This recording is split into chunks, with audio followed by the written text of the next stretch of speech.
Hijrah, obat bagi kedangkalan beragama. Ketika hanya bisa sampai pada fisik dan kulit, maka akan terlihat perbedaan.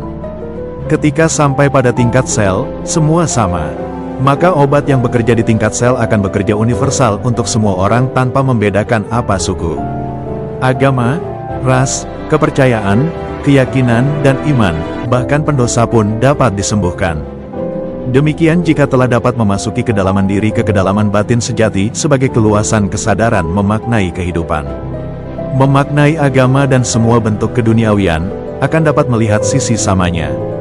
Karena ia telah dapat melihat dari titik-titik dasar hamparan jaring jejaring pembentuk energi kesadaran di keluasan kekosongan yang sama.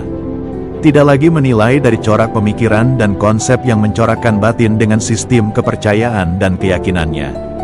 Ia telah dapat mencerna dari sumber energi yang memberi kehidupan pada semua orang, yang sama adanya. Ia akan dapat melihat sendiri fakta, setiap orang dihidupi dengan berkah sumber alam yang sama. Bernafas pada udara yang sama, hidup di ruang semesta yang sama, mendapatkan sari-sari makanan yang sama.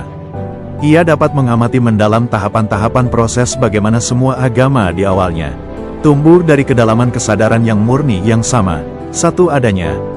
Kemudian berkembang ke arah keluar menjadi semakin dangkal, mengikuti keterbatasan logika manusia. Makin mendangkalkannya hingga hanya melekat pada simbol dan kulit fisik saja. Maka jika beragama berada di tingkat kesadaran pikiran yang dangkal, selalu akan terjebak dalam konflik karena keterbatasan pikiran dalam menerima keberagaman sebagai kesatuan. Selalu ingin menyatakan, punya saya, yang paling benar.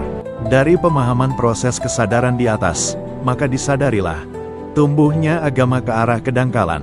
Kesalahan tidak terletak pada agamanya, tapi disebabkan kesadaran manusianya yang masih lebih dominan menggunakan logika pikirannya berproses menumbuhkan agamanya ke arah sifat pikiran manusia memproduksi sistem yang terbatas, sempit dan segmentasi. Obat untuk dunia edan yang terperangkap dalam kedangkalan beragama yang bersumber dari kedangkalan kesadaran yang mengerahkan fungsi pikirannya adalah hijrah, menuju ke kealamiah kedalaman inti nurani kesadaran memahami. Dari pola melihat dan mencari kebenaran keluar, diubah dibiasakan hingga bisa melihat proses tahapan kebenaran yang ada dalam diri. Dari melihat dengan nilai kebenaran kaku, kemudian menjadi luwes mengamati kebenaran sebagai proses yang harus terus ditumbuhkan. Dari beragama dengan kedangkalan kesadaran pikiran, hijrah ke beragama dengan pikiran berkesadaran yang berwawasan luas. Kembali ke asal, ke awal di kedalaman kesadaran murni yang sama. Keilusi keberagaman fisik di luar akan runtuh di keluasan kekosongan kesadaran yang sama. Dari pemahaman di atas, timbul pertanyaan kritis untuk diri kita sendiri. Apakah obat yang dapat mengobati secara universal lebih mulia dari sebuah sistem agama yang sering sektarian?